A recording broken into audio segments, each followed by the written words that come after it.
today. Yeah, right after this? Yep. Wrap it up, please. Okay, great. Let's, amazing.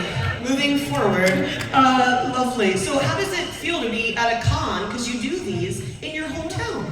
You know, I have a very special relationship with this convention. I think it was either 2013 or 2014. It was the first convention where I did an appearance as me. I had been to San Diego Comic-Con, and then we were back here in August of 2012 to screen the pilot of Arrow before it came out. Oh, okay, yeah. And then, so I think this is probably the fifth or sixth. I basically come every other year. Yeah, absolutely. Yeah. So, the first con I went to was in Philadelphia. Yeah. And I saw you there, and you were the first panel I'd ever seen in my life. So this is odd to me that Okay. at some point out in my life I was like, I want to do that. How do they do that?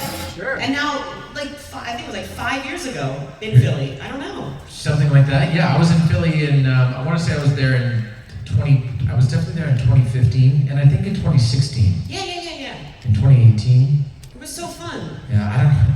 Years. You go years. Yeah. Honestly, there's this dark void at this point between so many of them. The way that I think of my years now, when I was doing Arrow, the way that I think of the years is I think to myself, what did I do during the summer? And that's how I think about it. So when I think, okay, 2013, I was sick. 2014 was about a playoff run for the LA Kings. 2015 was Turtles. 2016 was promoting Turtles. 2017 was Code 8. 2018 was basically our family did a trip around the world and some Code 8 stuff. 2019 was nothing because it was going into the final season. 2020. Worse than nothing. And now, I can remember 21, 22, and what did I do in 2023? Oh yeah, I'm here. You're here. Yeah. Well, what other, do you have other fun summer plans that besides just obviously this, but that way you'll have a I'll tell you, mark. no, summer's over, okay? And this is weird because as a Canadian, we would get out of school on or about, June 28th, 30th, something like that, and then you go back the Tuesday after Labor Day like normal people. My daughter just finished her second week of school. What? I don't know when that happened. And by the way, I'm never gonna get over it. No. It's when's Maverick going back to school? August 14th. What? It's not summer school. When's she going back to school? Yeah, I don't get it. Do you do the post your picture of a daughter in a book pack and third grade or whatever? Yeah, actually I was really, really excited for her photo on the first day of school this year. First of all, I'm in full dad mode. I woke up at 4 o'clock in the morning for her first day of school. It was like Christmas for me as a kid. I was downstairs, when's she gonna get up? When's she gonna get up? When's she gonna get up? And I got a great photo of her, backpack. She got a brand new backpack she's very excited for. And holding up the grade 4. But I also got a great photo of her holding her brother. Who is, he's a year and a few months now, and I'm really excited to see that first day of school photo vis-a-vis the last day of school photo. Yes. Because he's growing like there's a problem. Also now you can do that photo where in 15 years she can still be holding her little brother. Those photos crack me up. Are you in full dad mode? Did you pack lunches? Did you, Yeah, I love packing lunch. Morning time is my time. Yeah. Morning time. She gets up at 7, I get up at 6, so that I can have some coffee and have some time to myself. And then I start to get her up around 7 o'clock or so, make a nice breakfast, make a nice lunch, always sneak candy into it every time. And then she'll get home and say Dad, thanks for the M&Ms. And my wife will go, she had what? I don't know. Yeah. Do a secret stock of candy at home then, I guess. That's pretty fun. It's just the candy. It's the healthy candy. M&Ms are the healthy candy. You heard it here. No. We don't have M&Ms. My wife would kill me. They're the all-natural, non-dye. No. They're not M&Ms. They taste just like M&Ms. They don't. Oh. So you've obviously come to so many of these. Do you have a favorite memorable sort of moment from one of these cons that you have on the tip of your brain, or just something that made you smile? Well, I think in Toronto, I guess it would have been in 2013 or 2014. I was here and I met Ethan for the first time. He's over there. Don't all look at him right away. Okay, but he was a youngster back then, and now he's graduated from high school. And so I like coming back here because aside from seeing friends and family, I've gotten to know people over the years in Toronto. When I got to my table yesterday, Taryn, who is at the table, who I'm sure you've all met over the weekend, she sends me a photo, and I look at the photo, and I look at this person in the photo, and they're holding a photo of the two of us. And I'm looking at it, and I look up at her, and I look down at the photo, and I'm like, my goodness, that's Lisa Sampson. Oh my God. Lisa played Maria opposite Mike Toney in my senior year of high school production of West Side Story. And I hadn't seen her in 23 years. But it was really neat. That always happens to me when I come back to Toronto. It was really nice this morning. I've been waking up really early, dad mode, whatever, I'm not sure. And I went for a walk around downtown. My goodness. I'm a fan of progress. I really am. Yeah. But man, everything's gone. Like everything that used to be there is gone. And I think obviously everyone knows most people, the Royal Alexandra Theatre, right? So when I was growing up, all the buildings around it looked like the Royal Alexandra Theatre. And now, directly to the east of it, is a 35-story condo building that we actually stayed in when I was here filming Code 8. And then behind it is another 40-story condo building, and directly to the west of it is a brand new Frank Gehry Forma condominium that's going up. And I think that really encapsulates downtown Toronto. Yeah. It's just everything that I grew up with, they're tearing down. Except for the Rogers Center, which they should definitely tear down. Oh no, the Blue Jays are my team.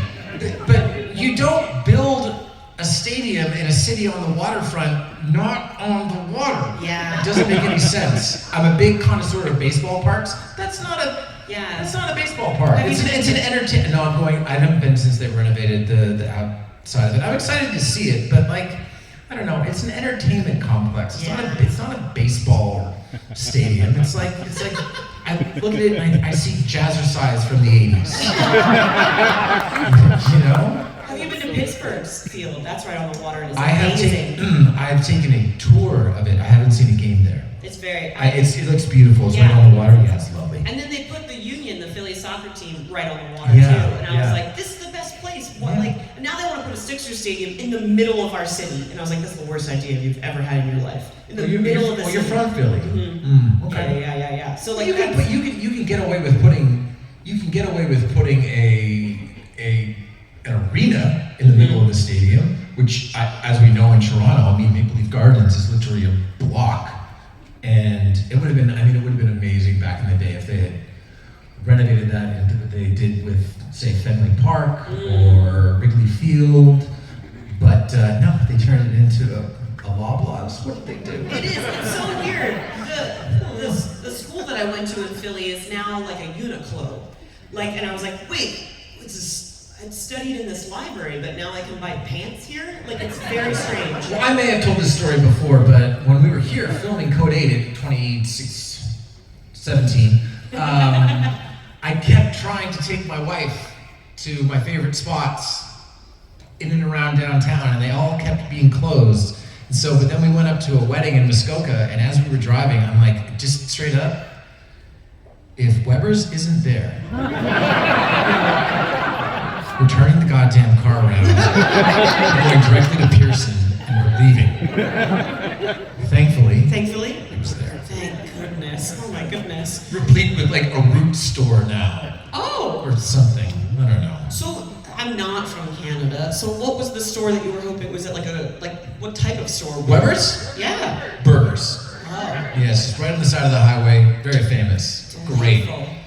Yeah, this is my first time to Canada. Is that true? Yes. Welcome. Thank you so much.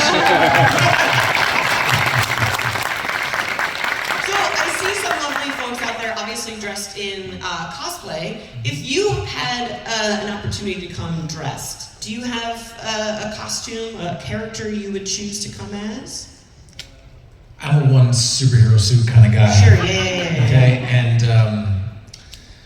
yeah, I stole one. It's hanging in my closet Thank at God. home. Okay, yeah. That was my next question, was how many of those you actually kept? Just one. Wow. Just one. What about I gave a bunch away to people, but I didn't get one for myself until this past January. Oh, okay.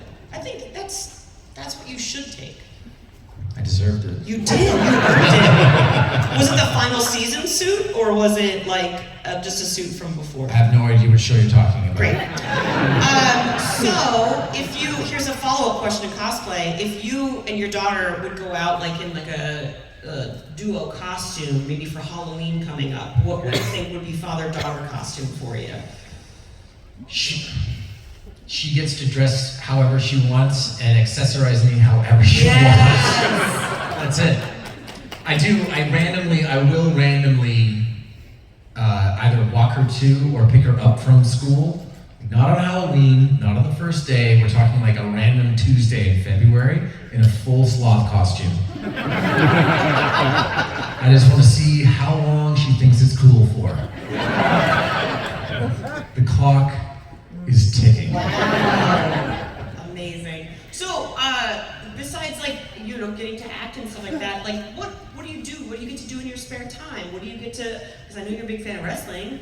So, like, have you gotten to see any of the matches recently? Like, what's been going on with that? Oh man, yeah. Well, I was at WrestleMania. My first WrestleMania that I ever went to was in 1990 at the Skydome. My heart got ripped out.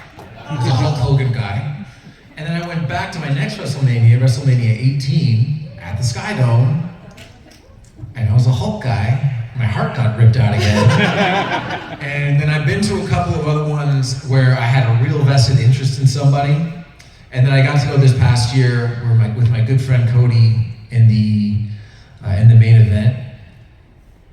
And I gotta tell you, I just turned 42, I was 41 years old at the time, and I might as well have been the 9-year-old version of myself. I did not see him losing.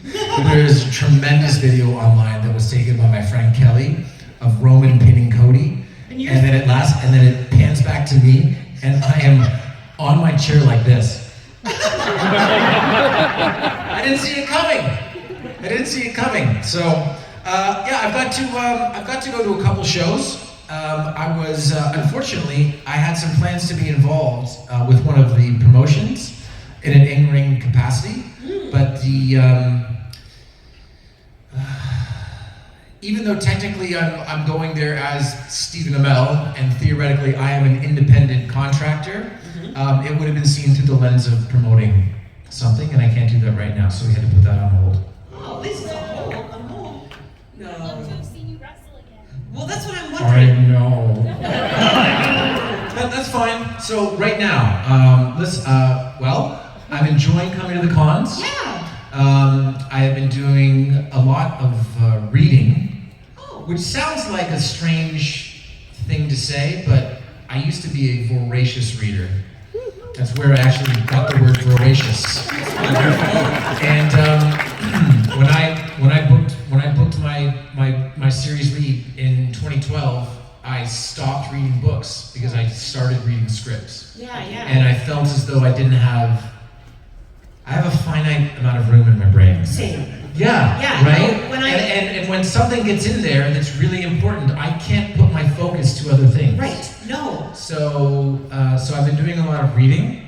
We've been having a lot of nice family dinners. Yeah. And we have a nice trip coming up, which is related surrounding conventions, except they are in Scotland, a small city just about 45 minutes outside Brussels, London, which is going to be wonderful because I'm there when the Premier League is on. I'm finally going to get to go to a game. Ooh, fun. And Stockholm.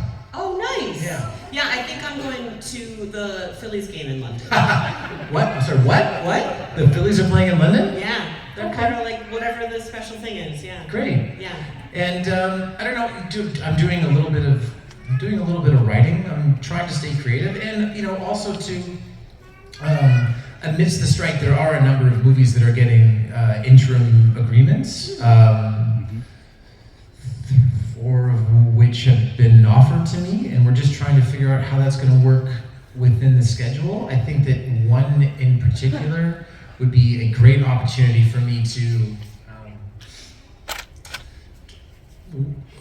work with some crew members in particular Yeah. up in Vancouver and get to do some things that we couldn't necessarily do on network television, Sure. which would be fun. Yeah. And gosh, That's what else? exciting. I'm already getting excited for Christmas. That's, I don't know, how Oh about my that? gosh, I'm a huge Christmas. I'm a Halloween whore, but like I am a Christmas fan. My daughter is very concerned that they don't really do Halloween in London. Oh. Because we're gonna be there.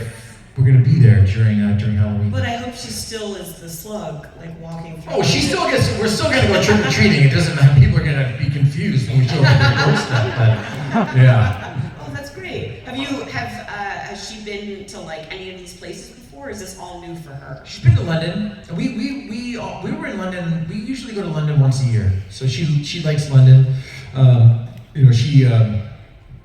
She doesn't have the capacity to sit still when I ask her to do her homework, but she could definitely sit through Harry Potter and the Cursed Child for 8 hours when she was 3 years old. So Well, yeah. Of course. yeah, so we'll go and we'll see shows and go to London. But no, she's never been to Sweden. She's never been to Belgium. I've never been to Belgium. Oh, that's exciting. And I'm excited actually to go back to Sweden because I was there on a press tour in 2013. My wife was pregnant with our daughter at the time, and we went straight from London. I think we had to stop in Germany, then on to Stockholm. And I slept the first night, got up, did my press the next day, and then came up to the room to have a nap around 1 o'clock in the afternoon. And my wife didn't wake me up. I didn't wake up until 9 o'clock at night. So I spent the entire time that we were there. Now she was jet lag proof because she was pregnant. Yeah. Jet lag proof. Forget it. Not me. And not in Stockholm. No. Not in June when the sun goes down for, I don't know, the length of this panel. Wow. And so yeah, so I had a bad experience. I'm excited to have a good Yeah, Swedish start experience. You get That's a right. do-over in That's right. Stockholm. Oh, that's fantastic. Are you down to play a game called This or That? I am. I don't have a theme song for this, so everyone just applaud for the game, This or That. All right, great. So what's going to happen is I'm just going to ask you 2 different things. You're going to tell me, would you rather this one or that one? You got it? I got it. Listen, this is just how game shows work. Great. Would you rather have a bad haircut or a bad dye job?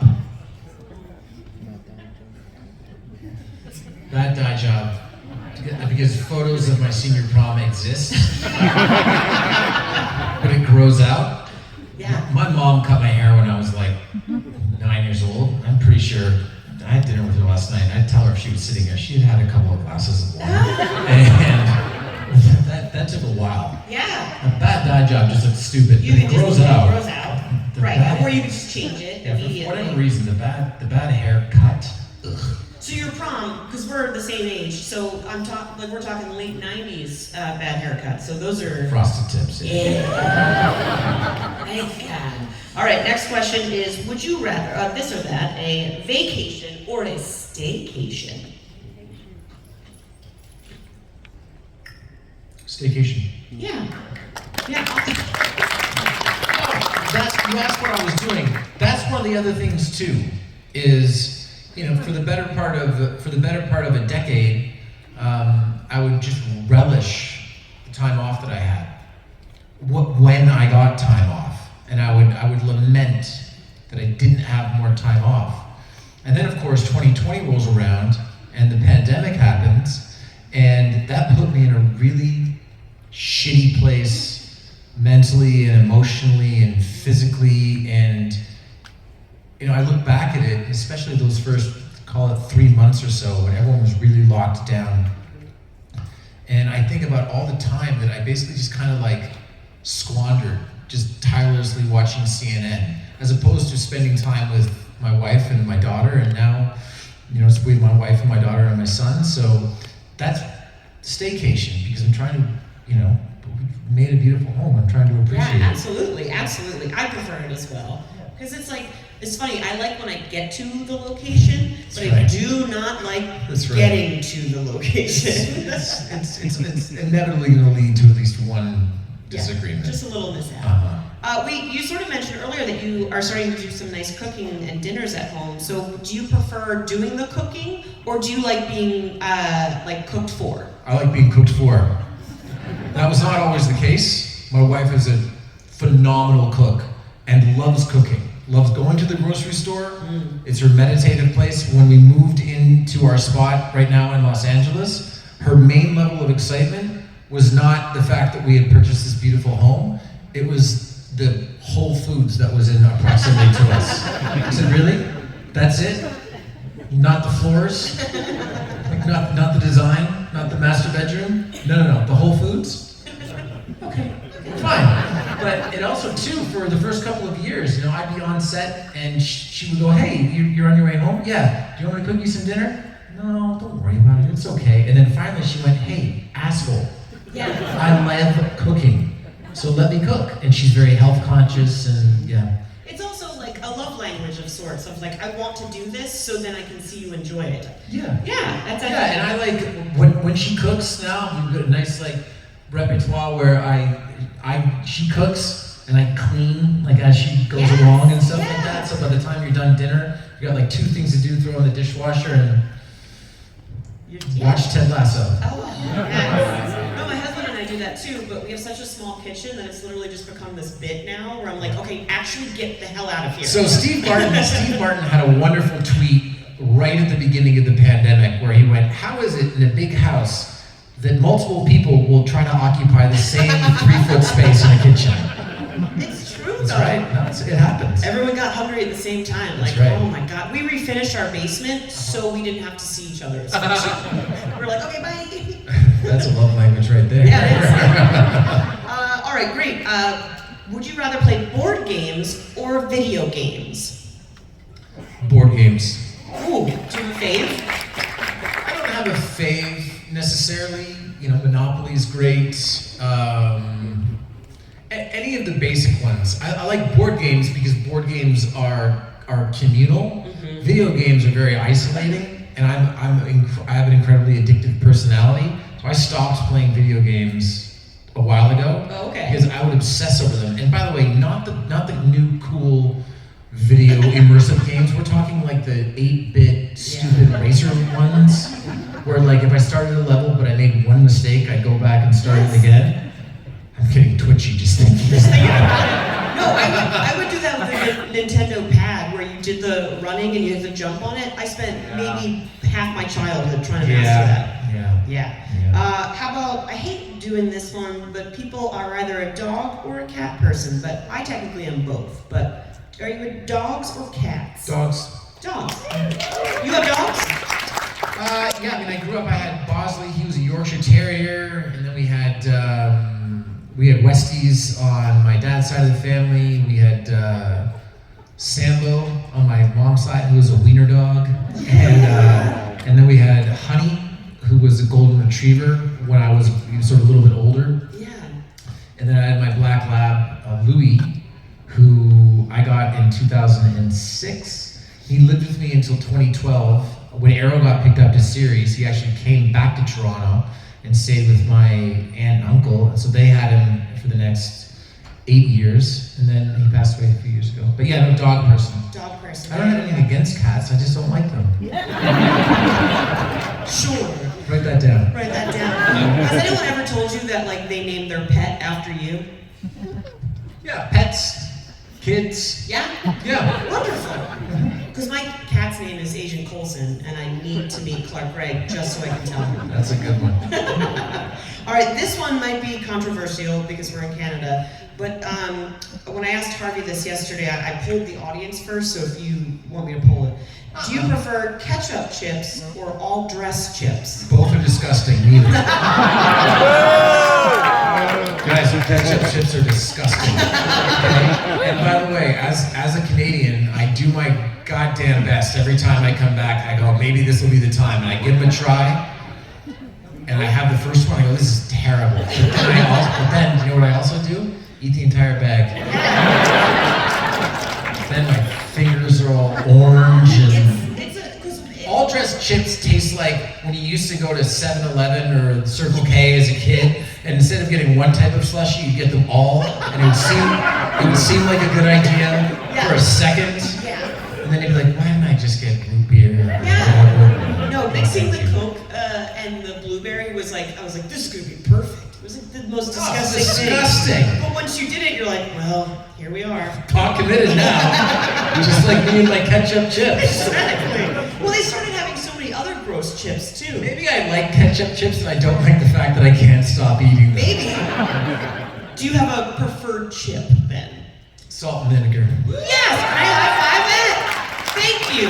In America, I am told I'm gross because that is my favorite chip. And I became a dual citizen about a year ago now, and as a fellow American, I can tell you, these people are wrong. Yeah, they're very, very They're eating the wrong. I know that taste is a subjective thing, but they're wrong, and I can prove it. Do you prefer a kettle chip or the regular?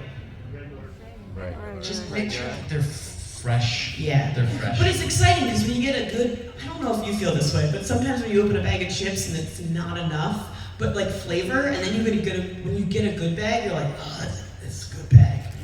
I also want the salt and vinegar chip. Like I want to have to eat them kind of slowly. Yeah. Like spicy wings. Yeah. No, because it'll a lot of destroy vinegar your on mouth. that one. Yeah. Absolutely. My mouth starts to sting. Yeah. Stuff like that. Yeah. But that's part of the journey, I think. Oh God, I'm getting hungry. So that was the game of this or that. So any final words that you want to share with your fans before you head off to the game? No, I was very excited that I got to meet Christina Ricci this weekend. Amazing. Anyone right around my age is going to understand that feeling. That's awesome. Oh gosh, no. What else? It's always really lovely to come back to Toronto because there's something really fun happens. I meet somebody that I haven't seen in a very long time, or I see people that I haven't seen in a year or two. Yeah, was there anyone else that you were like looking forward to, or that you get even starstruck seeing, besides obviously Christina Ricci? I was also starstruck. Oh man, I guess the only thing was that I tried to play it cool the entire time because I didn't know that John Barenthal was coming to this convention, and I mean we've met and stuff like that, but I was right next to him on the plane, and I didn't know that I was going to be, and I just watched Fury, which is a movie that I rewatch all the time because it's not a good time, but it's a good movie. And I thought his performance in that was so great. So that was cool. I don't know. It's always just it's fun to come out to these. I think Amon and everyone that puts on the Fan Expo. They do a really nice job. It's a wonderful time. Yeah. These are a good time. So can we thank Steven for his time? Thank you so much. Toronto. See you guys. See you in 2025. Yeah. Go DJs.